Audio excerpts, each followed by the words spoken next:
So the couple things we went over today in regards to having a little bit of that upper inner arm nerve impingement caused from the neck are one of two. So we want to create a preventative motion, and then we also want to have an exercise that's going to tweeze out that nerve out of the neck.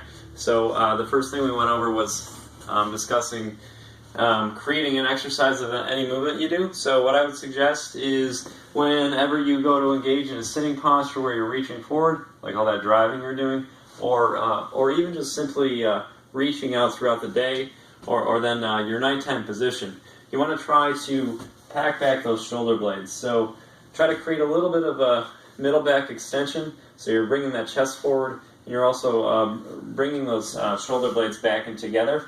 So for instance, reaching for the steering wheel, just every once in a while have the thought of using your shoulder blades to lift those shoulders up and packing in and trying to rotate more through the posterior end of your body, more so than using the arms, and potentially tightening the front part of your neck and then the chest on this left side. So there's that. The second thing is creating a repetitive system where we're loosening up that nerve.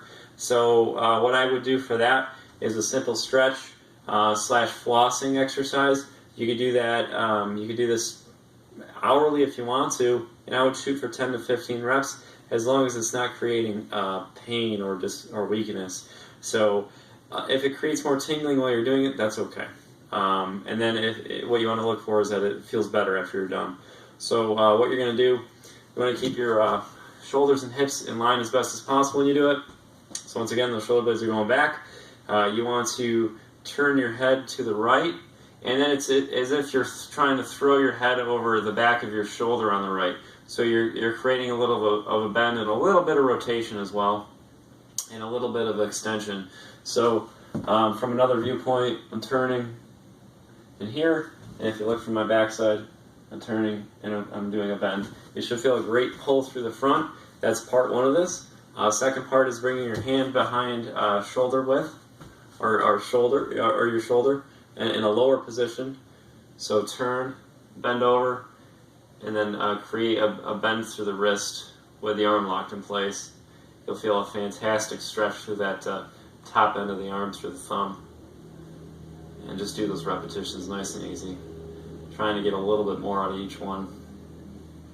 And that should do it. Any questions, just shoot me back an email. Thanks.